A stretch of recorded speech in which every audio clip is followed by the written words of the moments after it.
Remember to push them all. Presenting Benny Goodman and his music. Looks like it, but we'll see.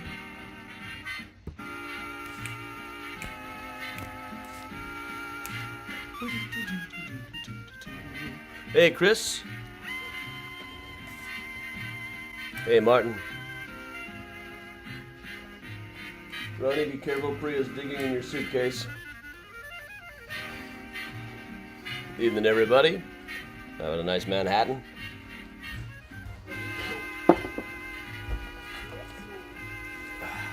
Hey, Karen.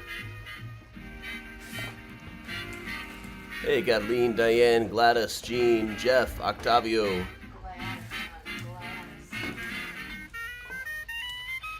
You can all see Priya on my shoulder here. Hey, Christine, Timothy, Sue. Evening, everybody. Hey, Eric. Hey, Carol. Mom, you made it after all? Doesn't Luca have a music program? Hey, Kelly.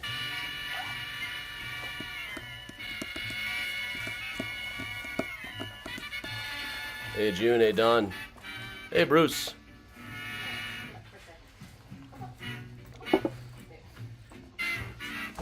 Ronnie is packing back behind us with help from the cats, who are very helpful.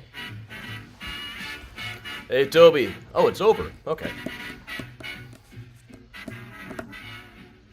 Hey, Amy. Not this is over. My sister's kid music program is over.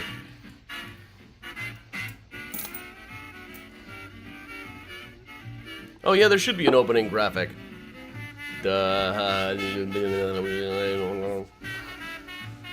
I need a vacation. I've been on trips, but not a vacation. I got some really good footage. Well, I didn't get great footage. It was just so bright the day I was at Greenwood. But I got footage. Hey, Sherry. Hey, Betsy, Eileen, Ava.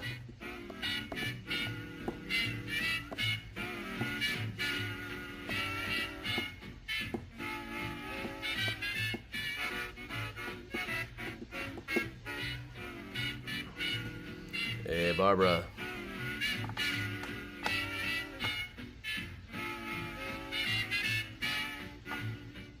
Hey, Patty. Have a great night, Patty.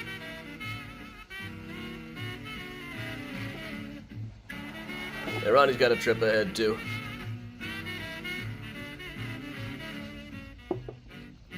Hey, Kathleen. Well, tomorrow's tour might be late. I might do it, find a grave about 1 p.m. Hey, Chandra. Hey, Sherlock. Maybe next Thursday I won't run a tour. I'm just kind of tired. I need to put together a few new ones. Hey, Ellen. I need some new walking tours. I need some new some new virtual tours. And I got footage for a few new virtual tours in New York. We're expanding our brand a little bit out here. Hey, Marita. Hey, Belinda in Independence, Missouri.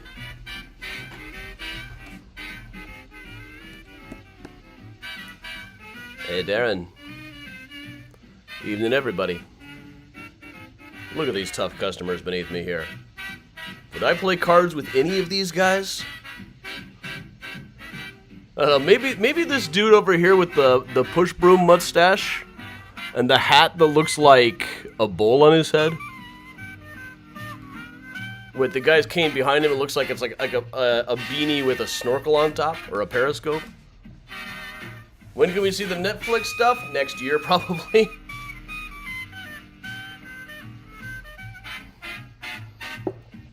It'll be a while.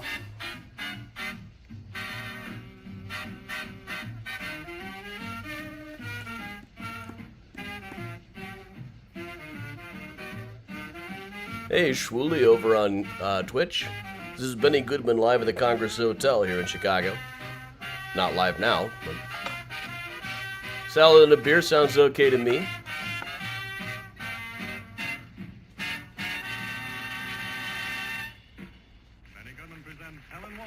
Now, Kathy, these things generally, they pay me in expenses.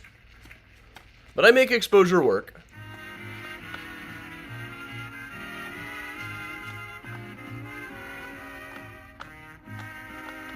Really, sure. Hey, Beth. Where do we park for the Saturday night tour? Street parking. There's also a lot over on the south end of Lincoln Park. What I'm doing for Netflix, some talking head things for a show with Al Capone. Hey, Gregory in Brooklyn. And tonight, I'm having a better hair day today than I did when I was actually filming. Ain't that always the way?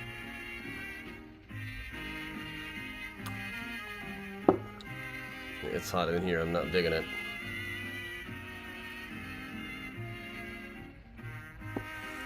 Shwooly, this is a lot of what I do. This is, this is the pre-show right here. Is this what I mainly listen to? No, it's not all I listen to. I listen to all kinds of stuff. Speaking of listening to stuff, did you all hear there's a new My Chemical Romance song out? It sounds like if Morbid Angel decided they wanted to get more radio play into a monster ballad. That's pretty much what the new MCR sounds like. Tom, I intend to, yeah. We got two things coming up next Saturday. We're going to be doing not only an Underground Railroad-themed tour of Graceland Cemetery, but an hour before that we'll be unveiling a new tombstone that we just got added for William Randall, one of a few black Civil War veterans there.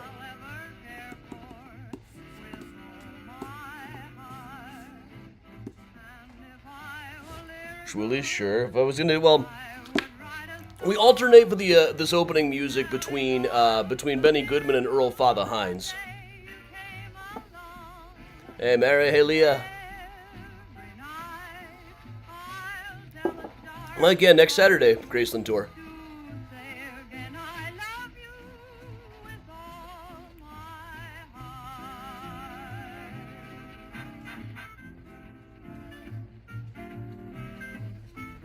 Now, the trick with this is it's got to be something I can play that won't get me too many copyright dings.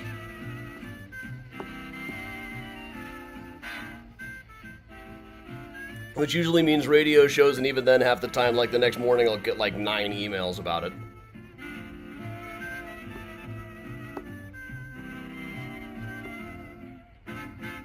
Hey, back row, Kathleen.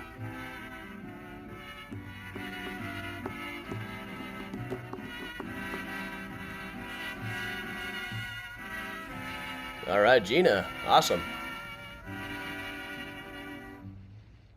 Benny Goodman goes way back and gets a lot of rhythm out of Walk, Jenny, Walk. Hey, Karen. Miles has just popped in. Miles? Anytime I get around my computer today, he's been in my way. So if the picture looks like it's wobbling, that's because a cat's knocking it over. Mike, I haven't gotten as far as planning June yet. I know I really should, but these days I got so much going on and things keep getting rescheduled, like filming stuff, that I have to do it like a week at a time.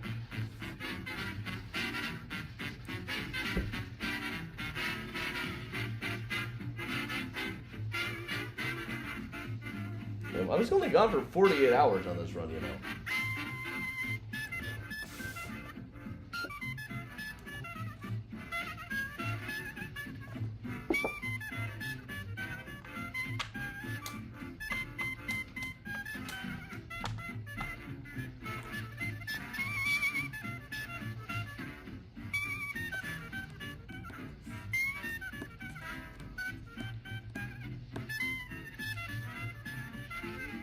Good evening, everybody.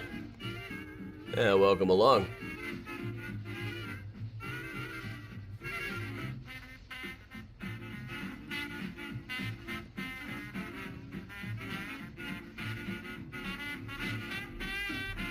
Thanks, Kathy, down there in Tennessee. Karen, I don't know about June 4th. I'm going to be in New York right around then. It would be like right after I got back. That'd be a trick. And I'm kind of figuring out myself that I need to give myself a day after these trips. Yo, Dean. This might not be the wisest thing. I'm going to go turn on my air conditioner.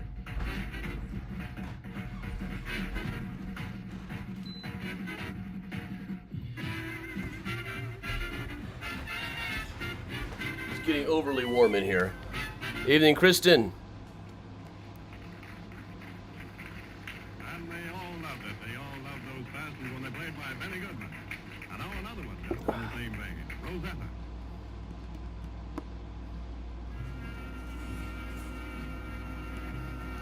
Carol, it was a limo company, but they sent an SUV.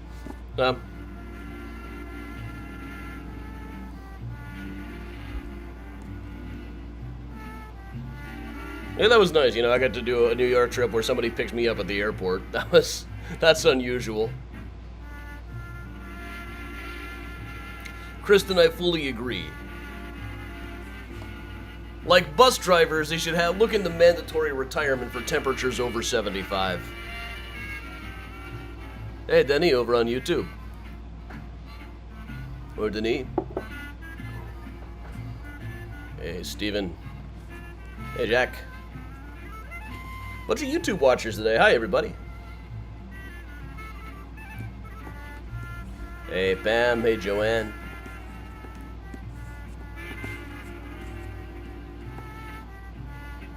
Susan, that sounds like a good one. Hey, Lynn. Hey, Dina.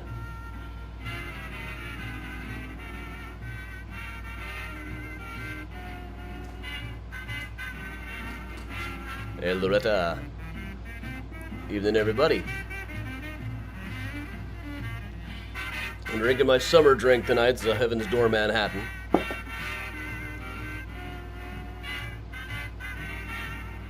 We'll let Benny Goodman finish up this tune, then we'll get started properly. He's about done.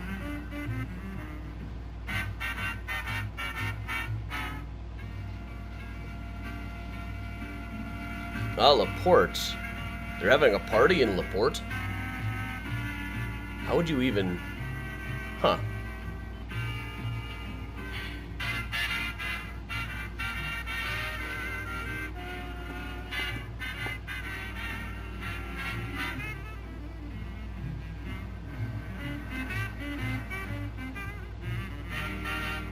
Alright, letting Benny finish up this tune.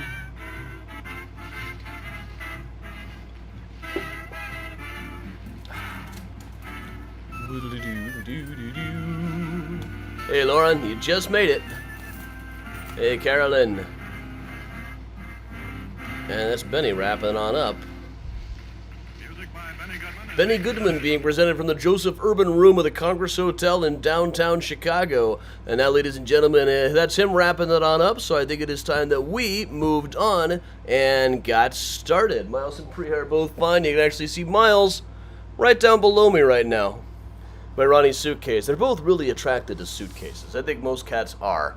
So, all right, everybody, welcome along. I'm Adam Seltzer for Mysterious Chicago Tours. I've been a tour guide and historian here in Chicago for going on 20 years now. I've got about a dozen Chicago history books out, including Mysterious Chicago, the book, H.H. Holmes' The True History of the White City Devil, the brand new Murder Maps USA from Thames and Hudson, and the brand new Graceland Cemetery, Chicago Stories, Symbols, and Secrets coming in August.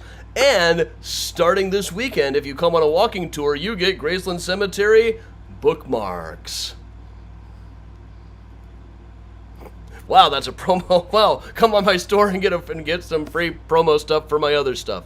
All right, so I'm also on the History Channel, the Travel Channel, etc. all the time, so I am incredibly famous, and you should definitely pay attention to whatever I say. But today we are going to talk about one of my favorite topics, really, is I love a good story about con artists. You know, I just had a couple of drinks at one of the places where Anna Delva used to hang out while I was in New York, up down in the financial district. It's actually a stop on the Grave Robbing 101 tour anyway. But we've had our share of these kind of guys in Chicago, back to the very earliest days of Chicago. So we're going to cover quite a few of them over the course of this presentation, up through about the early 20th century. Starting out, though, with a bit of a story over here on the river. You can see right in the middle here, this shorter building with the two long columns in front of it. You might remember we just covered it on the Art Deco Chicago tour a couple of weeks ago. Or was that only a week ago? It wasn't that long ago. But this is the old Chicago Sun-Times building, which ran a series of interviews in the 1940s, and eventually another interview with Saul Bellow with Yellow Kid Vile. Yellow Kid Weil was the ultimate Chicago con artist. He was in and out of the city for over half of a century, really just about a whole century. Lived to be a very old man.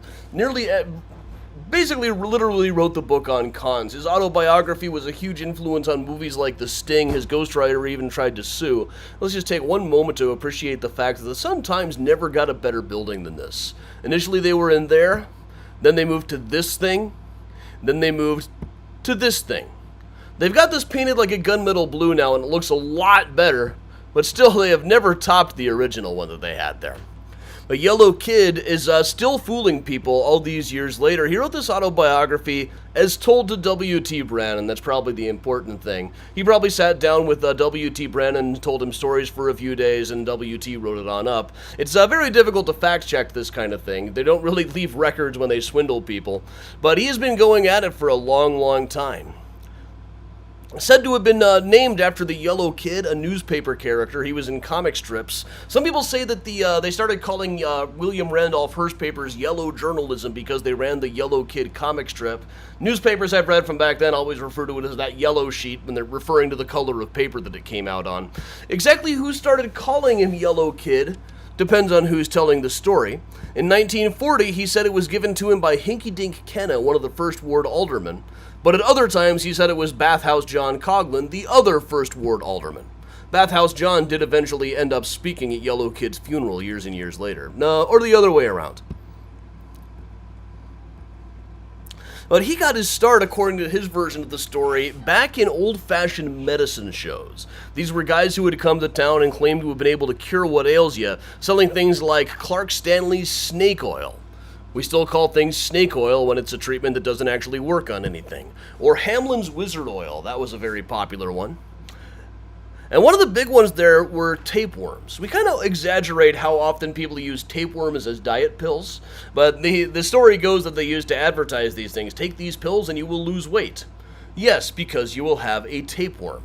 But the version that Yellow Kid got involved with, according to his version of the story, is he got involved with a guy named Doc Merriweather, who was going around selling tapeworm cures. He would find people who had some kind of a stomach ailment, and this being really the Wild West, everybody had some kind of a stomach ailment, and say, the problem, sir, is you have a tapeworm. I am going to give you this stuff, and then you'll be okay again. You'll expel the tapeworm in the usual method, and the basic way that this worked out is he would give this guy the cure, which was mostly a laxative, and then the guy would go behind a curtain and let the laxative do its work. The results of doing its work would fall into a chamber pot down below. Yellow Kid, his assistant, would do the old chamber pot switcheroo. He would take one chamber pot, the one that the guy had just produced, and take it away, then pull away, then come out onto the stage with a different one containing a long potato peel.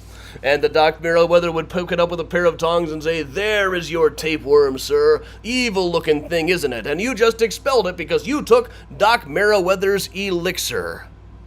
So, well, here's the thing. Doc Merriweather, because of this, now turns up in a number of lists online, like the greatest con artists and swindlers of all time. But the thing is, Doc Merriweather probably never existed. The references to him in Yellow Kid's book are the only ones I have ever been able to find anywhere, so it seems as though years after his death, Yellow Kid is still swindling us. Now that's a swindler. But of course we've had swindlers back to the earliest times of Chicago. Now, right here in Lincoln Park is the grave said to be that of David Kennison, a guy who, according to his plaque here, was the last survivor of the Boston Tea Party. He'd been going around saying that quite a bit in 1840s Chicago. At the time, there was a museum over here on Lake Street. It's very difficult to get particularly good data about this museum. It's not that well documented. But in November of 1848, David Kennison put a thing in the paper saying, I have taken the museum in this city, which I was obliged to do in order to get a comfortable living, as my pension is so small it scarcely affords the comforts of life. If I live until the 17th of November, I shall be 112 years old, and I intend making a donation party on that day at the museum. I have fought in several battles for my country. Now all I can ask of this generous public is to call at the museum on the 17th day of November, which is my birthday, and donate to me all they may think I deserve. I shall be happy to have all the traveling community call and see me at all times. So, here he was claiming to be 112 years old. I have to imagine on some level Chicagoans must have known that he was absolutely lying through his teeth. If they fact-checked his claims some of the stories about battles he claimed to have fought in took place in different states on the same day. He couldn't have possibly been in both of them.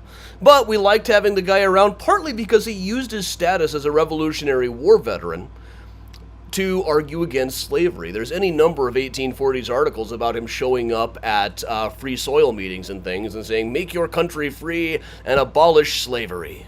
Or giving like an hour and a half, 10 or 15 minutes, which is an awfully long time for a guy claiming to be 112 years old to be able to speak.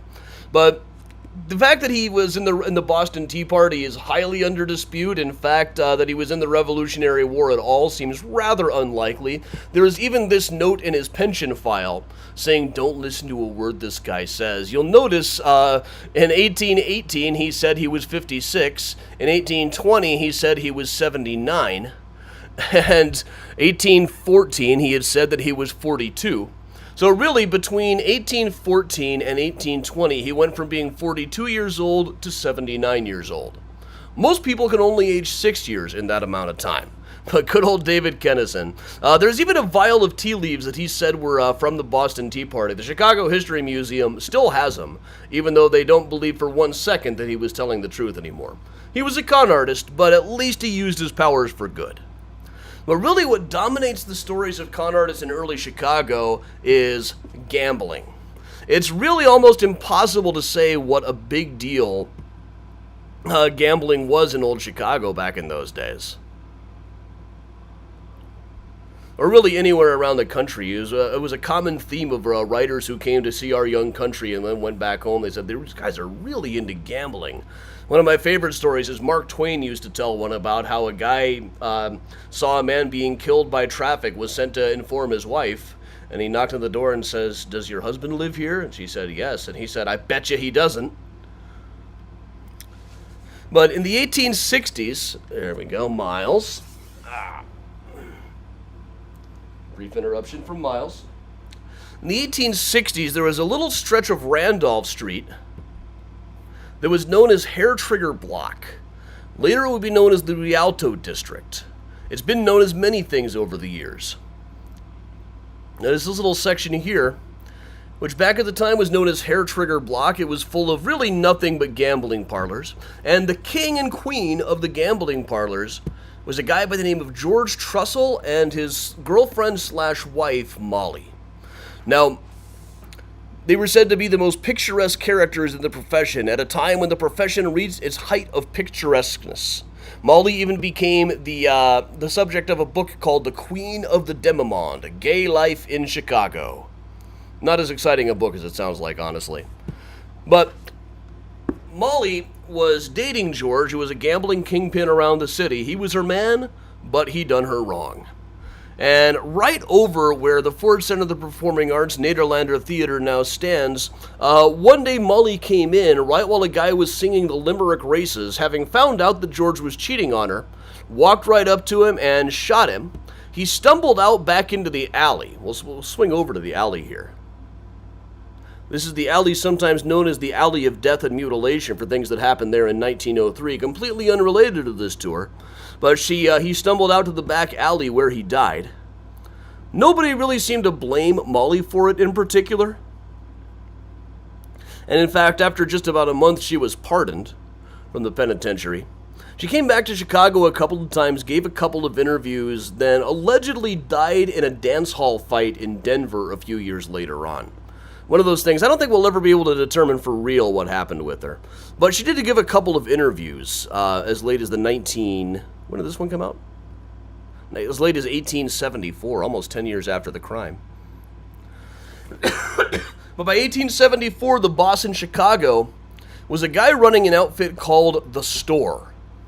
This was about the area where the store was. Strangely enough, I couldn't find a good image of a place called The Store. We have a more modern bar that is also called The Store, but it was named after Mike McDonald's place. It's kind of a common trick that you see a lot in college towns that have a bar called The Library. People could say to their wives, honey, I'm just going to the store.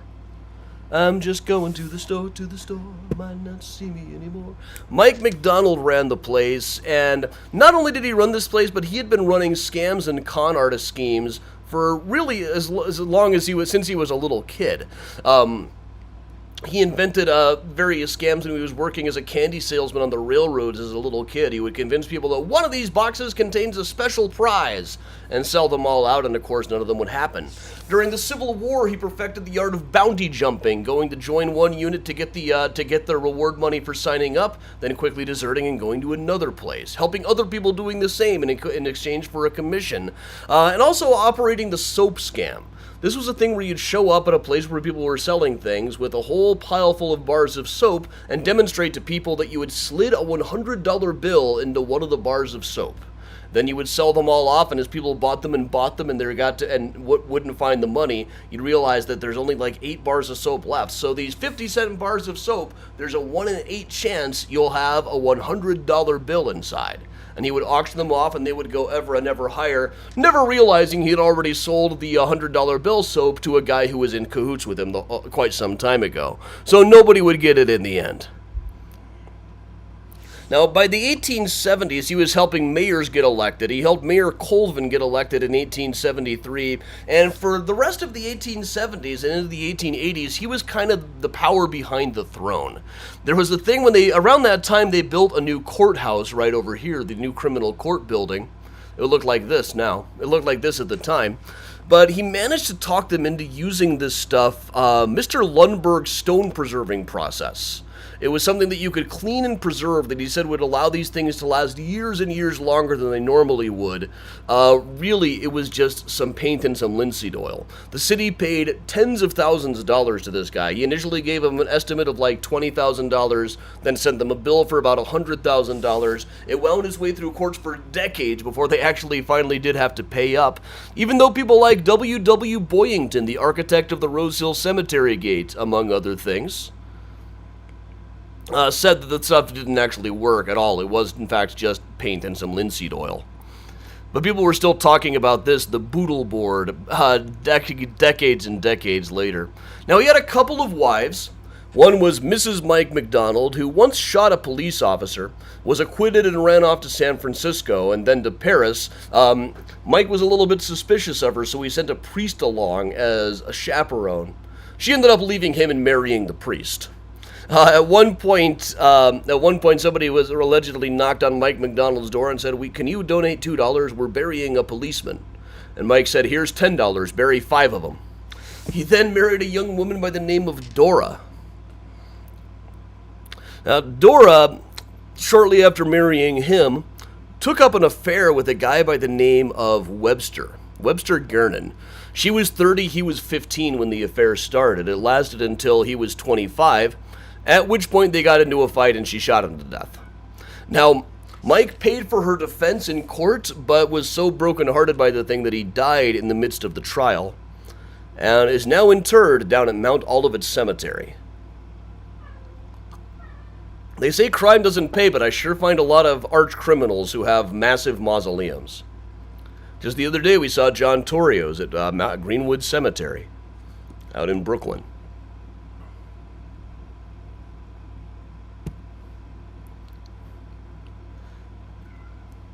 So we'll move on to one of his contemporaries. Out here you can see the new Wanda Vista Tower, now the St. Regis Tower. I gotta get used to calling it the St. Regis. They changed the name before it was even finished. But down below in this neighborhood, just east of the Loop, kind of close to Navy Pier, is the neighborhood that we call Streeterville. So called because of Captain George Wellington Streeter, who was a con artist, but a guy that we now have a statue of.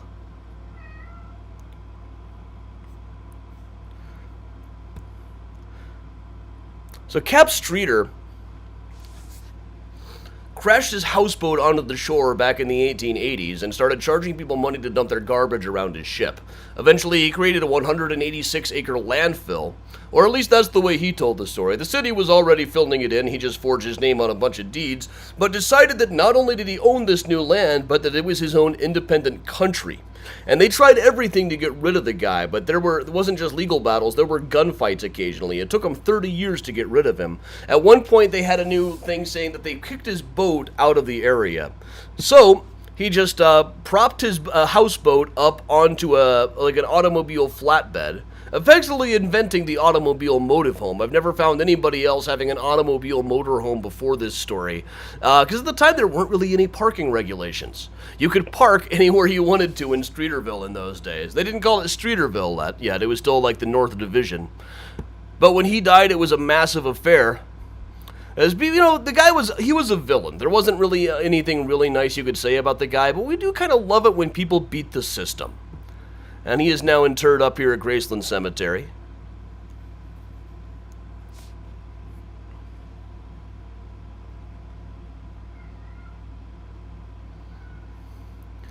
We'll often see his spot a bit. It's a little out of the way. We never really go here on walking tours. There he is, Cap Streeter. Kept the city busy for decades. But right around the time he was first at the height of his powers in the early 1890s, we had the World's Fair. There were about 27 million paid admissions to this fair, the equivalent of like half the population of the country at the time, many of whom were coming in from very small towns and lacked what we would now call street smarts. The Chicago Evening Journal had specifically said that every thief, thug, murderer, pickpocket, criminal, confidence man, etc. was going to be coming to Chicago for this. Now, for the most part, these guys stayed away from the fairgrounds. There was kind of a deal with the police saying that they'd more or less let them alone in the city as long as they left the fairgrounds themselves open. One of the guys who showed up was a guy by the name of Tim O'Brien, who was one of the guys who perfected the gold brick scam.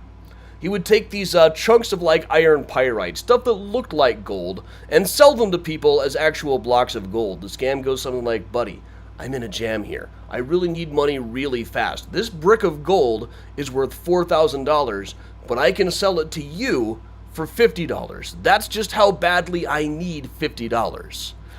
And people would be talked right into this. Some even credited Tim O'Brien with inventing this. Now, eventually, he had a partner who was also said to have been the inventor, but eventually he killed him in a Paris hotel in 1895. His girlfriend, Annie Gray, down below, hired a lawyer who showed that it was second degree, sparing him the guillotine, but he ended up dying on Devil's Island Prison, also pictured right over here below. And of course, if we're going to be talking about the World's Fair and con artists, we got to talk a little bit about H.H. Holmes. Now, H.H. Holmes was a swindler first and foremost, way more than he was a murderer, really. We tend to imagine him, the devil in the White City guy, as basing all of his operations around drawing people to his hotel to kill them. It's mostly fiction. He was a swindler first and foremost and got caught a lot. Like, here's one box full of cases about him at the legal archives. Oh, 4 box, yeah. From what I was able to find, there were about 60 of these altogether. The guy got sued an average of about once a month. Well, as a swindler, he realized that the World's Fair was going to have everybody in the city waiting to get rich. Everybody had some kind of a scheme. Everybody was hearing stories about making incredible deals. So, he figured, if I start a hotel, I will be able to swindle the furniture people, the mattress people, the plumbing people, anybody who might provide stuff to a new hotel. So he typed her up letters like this, saying, please deliver to H.H. Holmes hardware for 701 and 73rd, 63rd, which I will guarantee for payment of as owner of the building. Yours truly, H.S. Campbell. There was no H.S. Campbell, but people were so eager to make money that they were giving credit way too freely. And he got thousands and thousands of dollars worth of goods that he never paid for with this, all with the intention of outfitting a third floor onto his building. Now you can see this is the castle building, as we came to call it. You can see that the third floor looks quite a bit different than the second, mainly because it was built about 4 years later. And plus there's this temporary roof that was added on top after there was a big fire there in 1893. It was never really finished as a hotel. It was never open for business. The whole thing was really just to swindle investors and, more importantly, insurers. He took out several fire insurance policies on the place. Then, strangely enough, right in the middle of the fair, it caught fire. It was really this. All of these insurance companies started catching up with him. That was what led him to leave the Chicago in the first place. A few years after he left, we'll move into the loop a little bit here.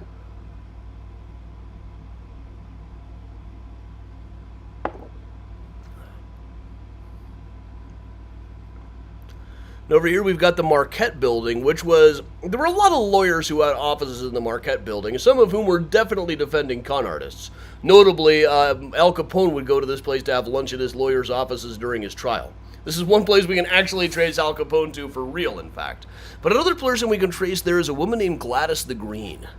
First decade of the 20th century, she kind of became famous. She would dress all in green, including a green veil, go to an automobile place and rent a green automobile, back at the time when they looked like this, and just drive around the loop all dressed in green, driving a green car.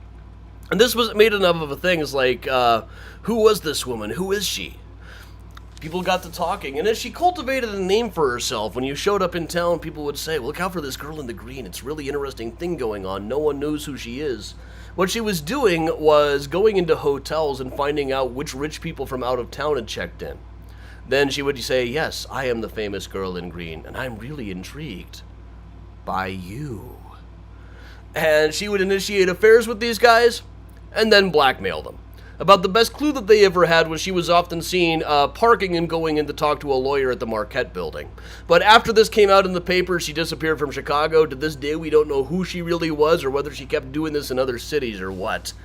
She was a cowboy, no doubt about it. And this brings us back to a little bit more of the Yellow Kid. So in around the same time as Gladys the Green was making a name for herself, we had the first automobile killing in the country. It was a car about like this, rented from Dan Canary's garage, where the auditorium theater is. A guy named Mr. Dove rented a car, had a chauffeur drive him clear out to the suburbs. The next morning, the chauffeur was found slumped over dead of a gunshot wound, and there was no sign of Mr. Dove anywhere. It was, by most metrics, the first person ever killed in an automobile, and the Chicago Evening American decided that Mr. Dove might have been Joseph Weil, confidence man, alias the Yellow Kid. So this was in the papers all over the place. He looked like he was in trouble. He had been identified based on a picture, had been identified as Mr. Dove by one of the ushers who worked at the Congress Hotel. So what Weil did, according to his autobiography, is he went and said to his lawyer, I'm in trouble. I didn't have anything to do with this one. So they went back to the hotel, walked up to the chauffeur and said to the usher and said, hey, you didn't recognize this guy when he walked in. You've never seen him before? Okay, we are going to take you to the police station right now and say that you have never seen this guy before. So the whole thing blew over reasonably quickly, as these things go. But meanwhile, he was doing a lot of hiding out at the Hawthorne racetrack, which eventually was another Al Capone hangout. And down in Redpath's Saloon, which was down here in Pickwick Place, mostly gambling dens, where he didn't do a whole lot of gambling himself, mostly just tried to talk other people into thinking there was a sure thing going on. His big trick was he would tell people, we know for a fact this horse is going to win. The whole thing has been rigged. You got to put all of your money on it. But of course we can't just do it at the bookies. They'll get suspicious. We'll have it policed with my betting agent. We'll spread it around to a few different betting agents. And then when the horse didn't win, all they could do was shrugging, well, you know, we thought we had a sure thing, but man, I just lost my shirt myself. And this wasn't exactly illegal because, as we like to say around here, it is not illegal not to fix a horse race. You just had to worry about getting the snot beaten out of you, which did happen to these guys more than occasionally.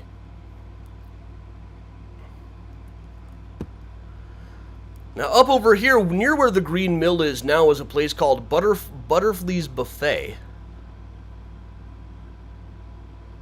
which was frequented by a guy by the name of Big John Strassnider. Now, he worked with Yellow Kid on what was called a wire room scam. They had a whole fake gambling parlor rigged up. It was very much like what you would see in The Sting. They had this whole thing going around. They would bring a rich guy in and say, yeah, we've got a gambling parlor going on here, but you know what? We know what they do here is they get wire services. The telegraph comes in and says who won the race, but we know somebody over at the Board of Trade, which is where they get all of this stuff in the first place. Is the Board of Trade as it appears now, how it would have appeared at the time. So we know this guy in the telegraph office. We can probably arrange for him to tell us the winners first. So they even went down there. They brought this rich guy down to the Board of Trade. The telegraph office was on the 7th floor. They took the elevator to the 6th, knocked on the door, and had a friend of theirs come out wearing a visor with a pencil behind his ear saying, I don't know if I should get involved in this. I'm in a lot of trouble. They said, well, look, we know you're in a huge gambling debts. We can help you pay it off. We'll get you the money, but you gotta help us cheat at this horse race. And then, so this guy would agree, give these guys all their money. Then they managed to make it change a little bit. It's like, no, we were supposed to tell you he was going to come into second place. You were supposed to bet on him to come in second. All your fault. This, of course, became almost word for word. I hope to be a spoiler, but that's almost exactly what happens in the Sting.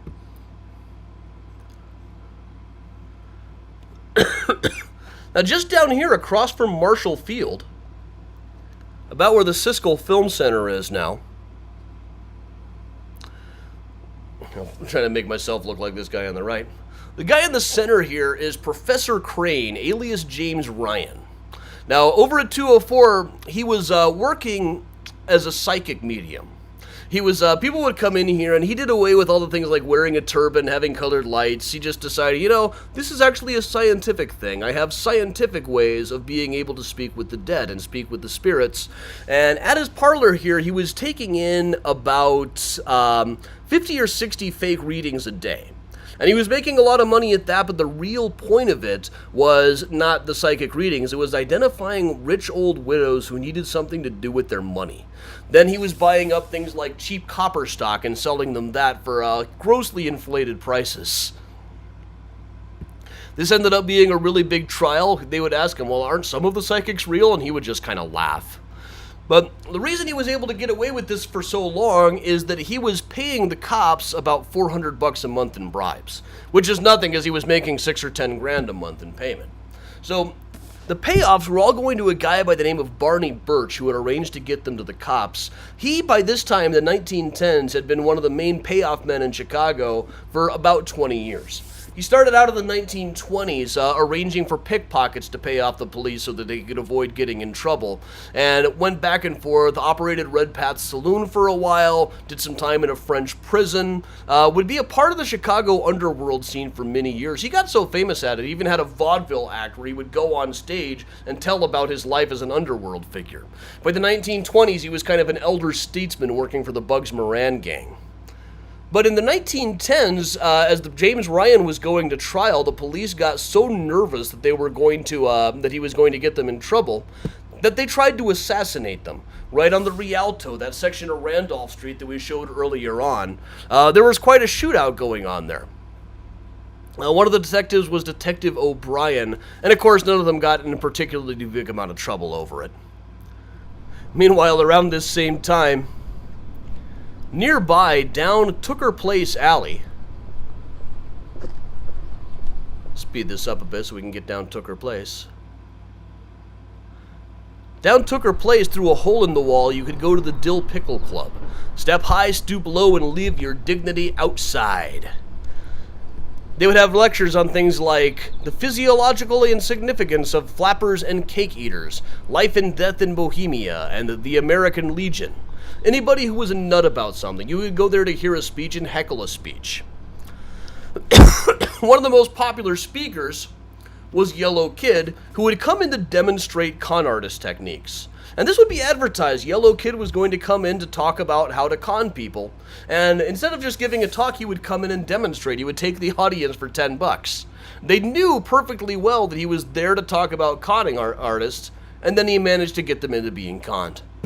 Cap Streeter came and gave a talk there one time. They say he covered everything but the ethical code of the dinosaurs. Now, one time, Yellow Kid and a friend decided to do a scam. They're saying, we've invented this thing where you can take an uncooked chicken, put it in this machine, and it comes out cooked in less than a minute. And, it was a very easy thing. They just, secretly swapped out under the table the old chicken with the cooked chicken. But he said he assumed that everybody would knew that it was just a cheap trick. But then people would come up to him afterwards, I must invest in that machine. There's also a headline I just love to put here. Police say Yellow Kid ignores boobs. Good night, folks.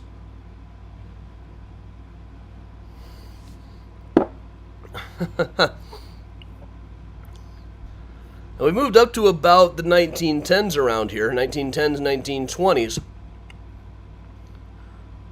Moved down onto LaSalle Street here, the financial district.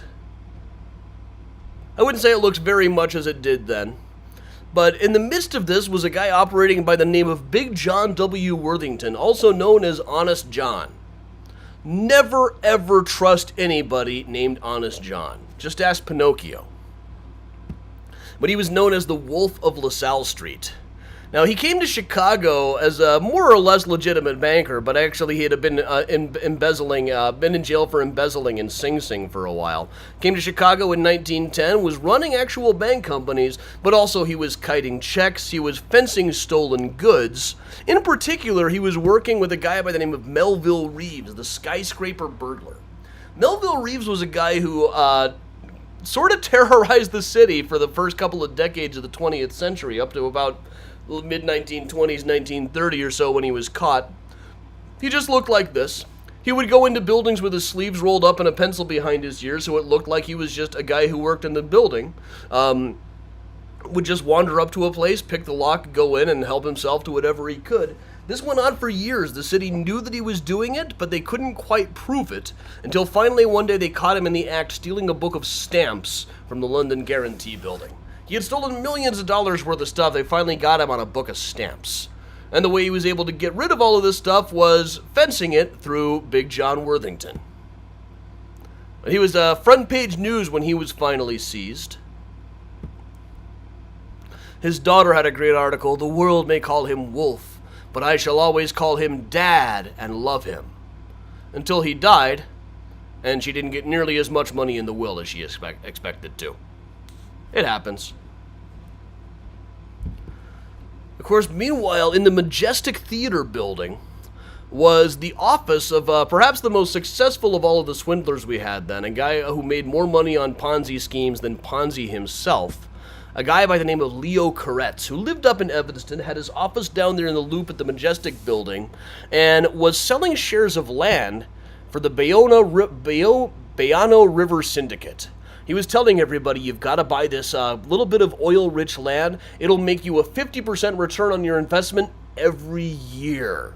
Now, this was a pretty good return on investment, so he was literally turning people away. People were banging on his door, begging to be able to buy land at this place, till finally somebody went down to check on what was going on down there. They found out that not only did he not own any of this land, but nobody down there had ever heard of him, and there definitely wasn't any oil down there. But by the time they figured this out, he had taken in millions of dollars.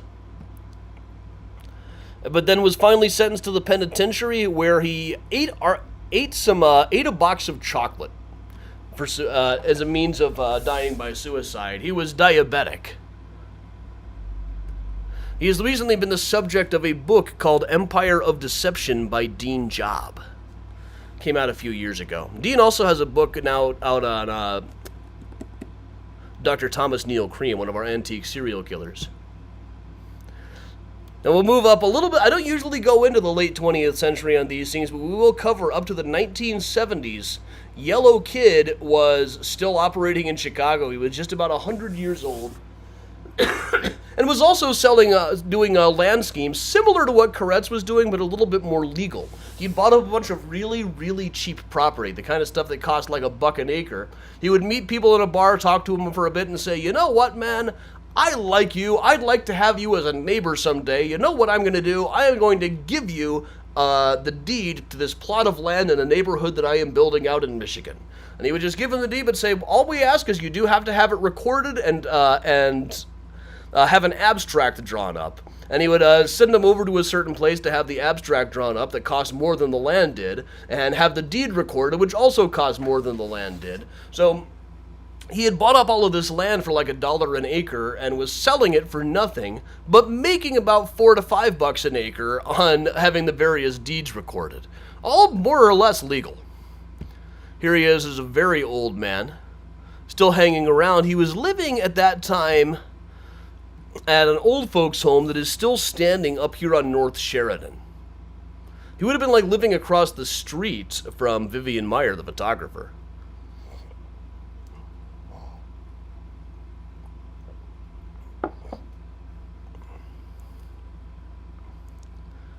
And in fact, in 1976, when the movie The Sting came out, his ghostwriter tried to sue for $50 million. Yellow Kid was saying at the time, I'm reformed, I don't do that sort of thing anymore, and just kind of let it go. After all, he was like 100 years old by then. But the Ghost Rider at least threatened to sue, and I don't blame him. Having read the book and seen the movie, it's almost word for word a lot of the stuff they took out of that. I don't know if I don't know if you can actually copyright a con artist scheme. Well, that's one for the courts to decide, I suppose.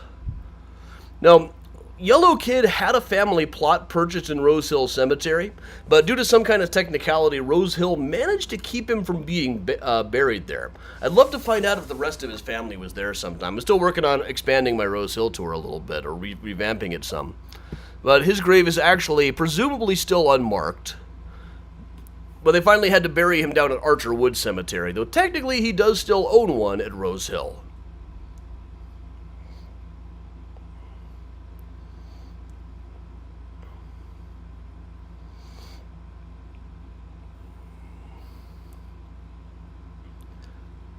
But alright everybody, let me plug some of the upcoming stuff here. So on Sunday morning we'll be doing the Great Chicago Fire virtual tour. Haven't done that one in a bit. We've only done it once before, in fact. I might knock it off a little bit. I've always said that once we get going in person again, I might not do 8 tours a week like I've been doing for some time, including the mini tours. And tomorrow's mini tour, I think, might be a little bit late in the day. We'll see. Just watch your alerts, watch for posts. In-person ones coming up on Saturday night. We've got Grave Robbing 101 in Lincoln Park. Everything you need to launch your career as a 19th century body snatcher today. And once again, if you come on a walking tour now, you'll get Graceland Cemetery bookmarks, courtesy of the University of Illinois Press. And a week from today, we're going to be doing 2 things at Graceland Cemetery. A week from Saturday on 5/21.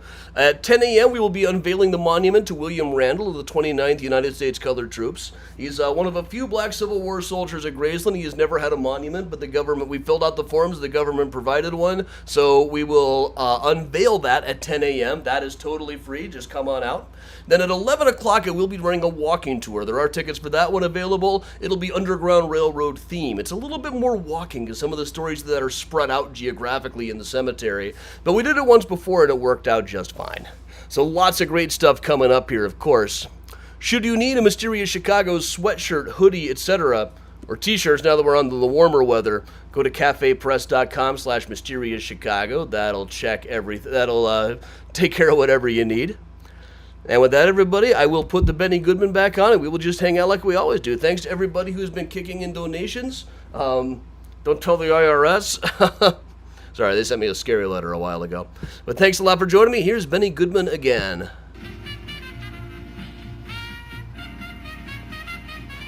Man, it is hot in here. Did I not turn on the air conditioner?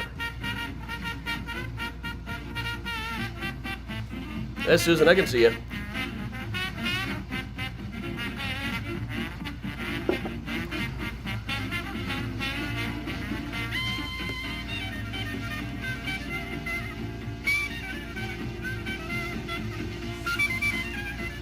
Let's do a quick hangout tonight.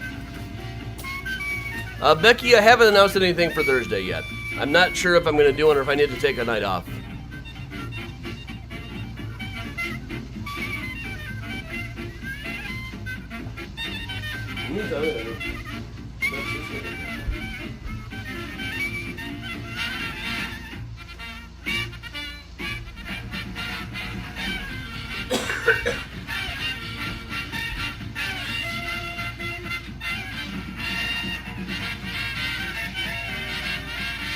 Emily, I mostly just worked in New York. I got a lot of footage, hung out with a friend a bit.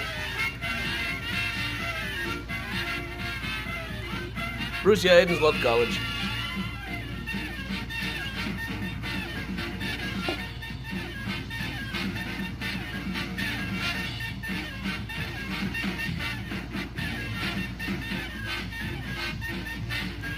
Steve, yes, I did. And that would put rhythm in the beat of a wooden Indian. I found the story about him while I was researching for the Graceland book. Now, the popular tune Bank a Million. And realized, there's a lot of people there who ought to have gravestones that don't. In William Randall's case, he was a Civil War veteran, and the government will provide gravestones to veterans. Gina, yeah, it's like 90 degrees out. I don't like wearing shorts. My high school girlfriend said it looked nauseating when I wore shorts. And I've never quite gotten over that, I guess.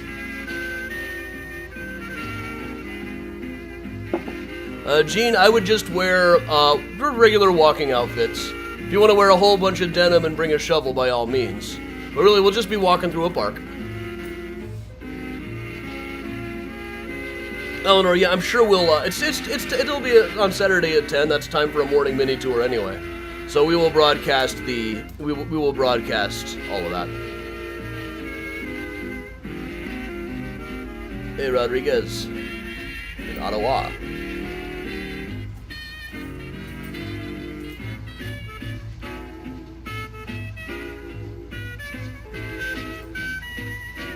I should get over it, but I just can't convince myself I look great in shorts.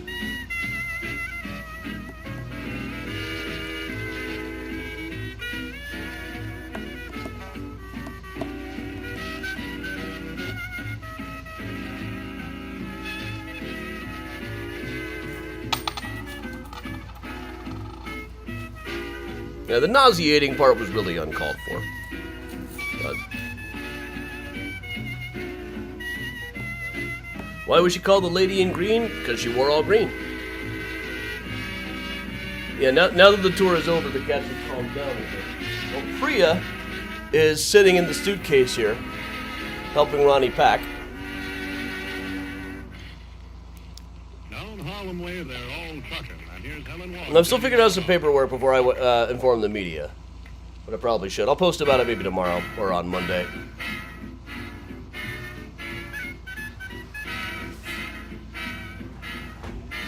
Where'd Miles go? Miles has been in here. Miles has been on. Miles has fulfilled his contract.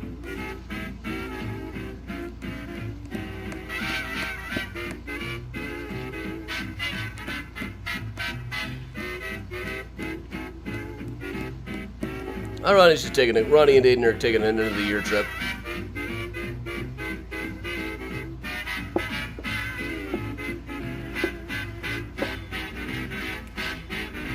All over town. Yeah, I lived in Hotlanta. I did not like it. Inventors in Chicago. That'd be interesting. That would be interesting.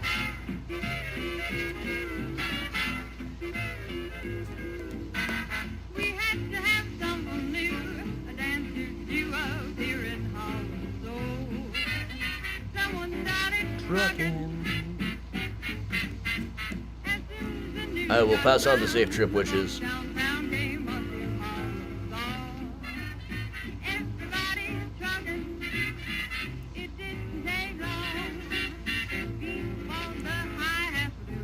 Park Avenue and it all over town.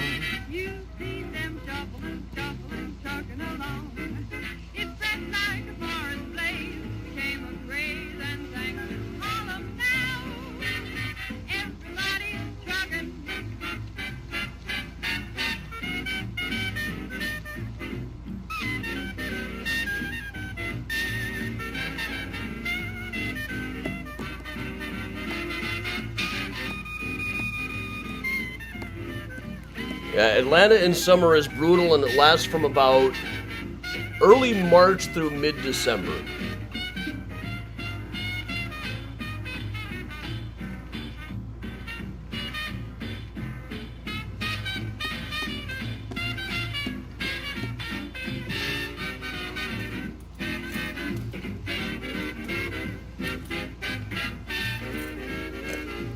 Hey, Jordana.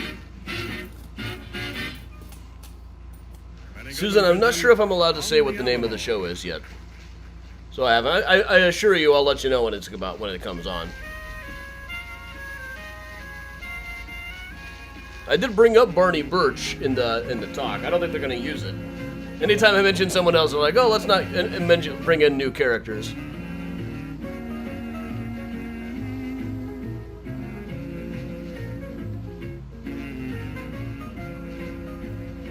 Karen, that's true. But I don't know if I can count him as Chicago. You can find his patent on Google Patents without too much trouble, though.